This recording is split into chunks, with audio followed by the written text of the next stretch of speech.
Kalian pasti sudah nggak asing dengan tracksuit Adidas yang satu ini. Ya, tracksuit timeless yang menjadi seragam wajib di berbagai subculture. Mulai dari b-boys, casuals, hip-hop, britpop, nu metal, hingga kopnik. Tapi tahukah kalian, kalau pada awalnya, tracksuit ikonik ini dibuat hanya untuk pemanasan saja. Lalu, bagaimana kisah perjalanannya hingga berhasil meninggalkan jejak di berbagai subculture? Untuk menjawabnya, langsung saja kita bahas. Inilah sejarah Adidas tracksuit.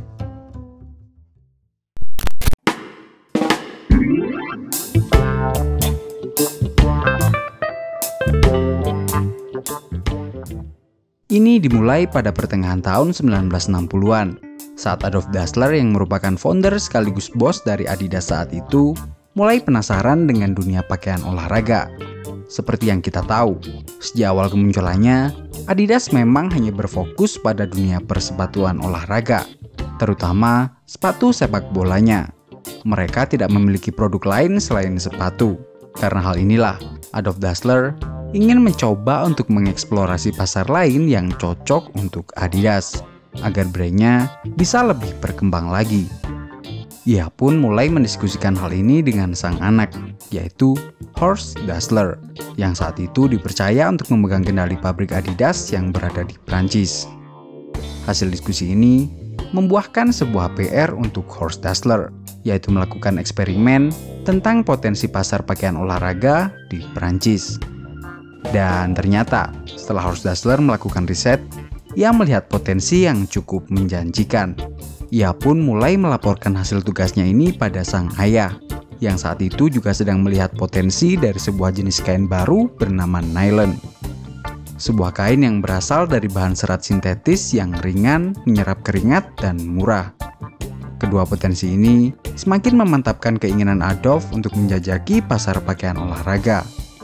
Tapi ada satu masalah, yaitu Adidas tidak memiliki kemampuan untuk membuat pakaian olahraga.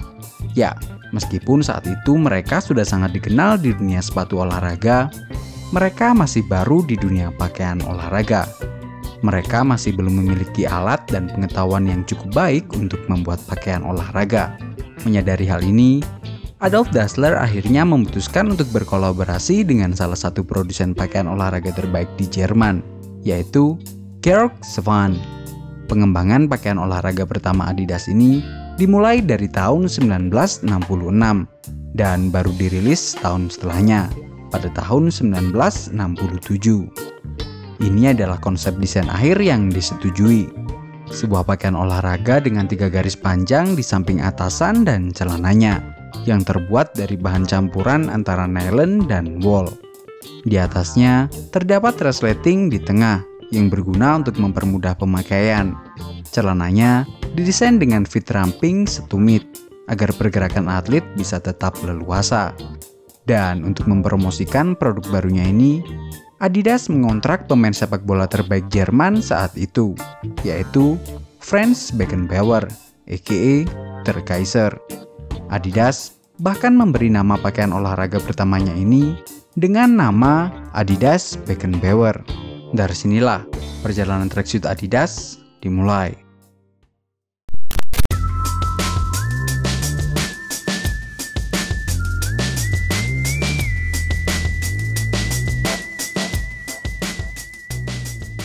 Pada awalnya, tracksuit Adidas ini hanya digunakan oleh para atlet untuk pemanasan. Franz Beckenbauer yang merupakan ambasador resmi Adidas adalah orang pertama yang mengenalkan tracksuit ini ke publik. Dengan kepopulerannya saat itu, membuat para penggemarnya juga mulai mengikutinya. Mereka mulai memakai tracksuit ini untuk berolahraga. Sementara itu di Perancis, Horst Dassler mulai mengenalkan tracksuit ini sebagai pakaian yang nyaman untuk bersantai bersama keluarga. Tapi yang membuat tracksuit Adidas ini populer digunakan di luar aktivitas olahraga adalah bapak reggae dunia, yaitu Bob Marley. Di era 70-an, musisi yang sangat tergila-gila dengan sepak bola ini terlihat beberapa kali menggunakan tracksuit Adidas di luar aktivitas olahraganya. Kemunculan Bruce Lee dengan tracksuit merahnya di film Longstreet yang dirilis pada tahun 1971 juga ikut mendongkrak popularitas tracksuit Adidas ini. Meskipun dalam film itu ia tidak mengenakan tracksuit Adidas, dua garis yang ditampilkan ini tentu saja terinspirasi dari tracksuit Adidas. Dan satu-satunya tracksuit yang paling mirip dengan tracksuit Bruce Lee yang juga beredar di pasaran adalah tracksuit Adidas. Pada tahun 1972, saat mempersiapkan Olimpiade Munich, Adolf Dassler memutuskan untuk membuat logo baru agar orang-orang lebih ngeh dengan brand Adidas. Dan muncullah logo Adidas Trefoil ini. Sejak saat itu, logo Trefoil Adidas terus melekat dengan tracksuit ini. Sampai saat ini, logo Trefoil ini tidak pernah tergeser, bahkan dengan logo Tribar sekalipun. Era 70-an juga menjadi era yang sangat penting dalam membangun fondasi awal hubungan antara tracksuit Adidas dengan dunia subculture. Di era 70-an, tracksuit Adidas diadopsi oleh para b-boys di Amerika Serikat. Bahan yang ringan menyerap keringat dan memiliki berbagai colorway yang mencolok, menjadikan tracksuit Adidas sebagai salah satu pilihan bagi para b-boys dan b-girls. Sementara di Inggris, munculnya sebuah subculture yang dikenal dengan nama casuals juga membuat popularitas Adidas semakin meningkat. Selain sepatu 3 garis yang tidak pernah lepas dari outfit mereka, beberapa dari mereka juga memilih tracksuit Adidas sebagai atasannya. Di era 80-an, tracksuit Adidas menjadi semakin meroket setelah produknya terus menempel dengan salah satu grup rap yang paling fenomenal di era itu, yaitu Run DMC. Bahkan saking cintanya grup ini dengan Adidas, mereka sampai membuatkan lagu khusus untuk brand berlogo 3 garis ini, yang berjudul My Adidas. Selain dengan tracksuit Adidas, Run DMC juga sangat lekat dengan sepatu Adidas Superstar. Bahkan bisa dibilang, grup rap inilah yang menyelamatkan Adidas Superstar dari kejatuhannya. Demam Britpop era 90-an ikut melengkapi eksistensi tracksuit Adidas di dunia subculture.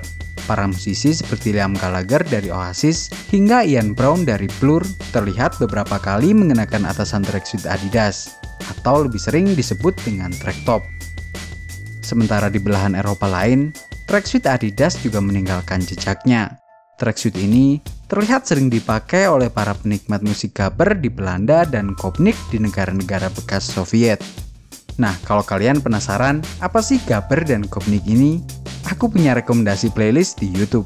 Ketik saja Gabber 90s Dutch dan rasakan sensasinya. Di era 2000-an, tracksuit Adidas semakin didongkrak kepopulerannya setelah band-band nu metal seperti Limp Bizkit dan Korn sangat sering memakai tracksuit ini. Bahkan Korn juga membuat lagu berjudul Adidas, meskipun judul ini memiliki arti yang berbeda dengan brand Adidas. Sampai saat ini, tracksuit Adidas dengan 3 garis yang klasik ini masih tetap diproduksi. Bahkan beberapa kali, tracksuit ini masuk dalam katalog kolaborasi Adidas. Yang paling keren menurutku adalah kolaborasinya dengan Stone Roses dan klub papan tengah Premier League yang ini. Nah, sampai di sini. Jika ada salah kurangnya, mari kita diskusikan di kolom komentar. Thank you.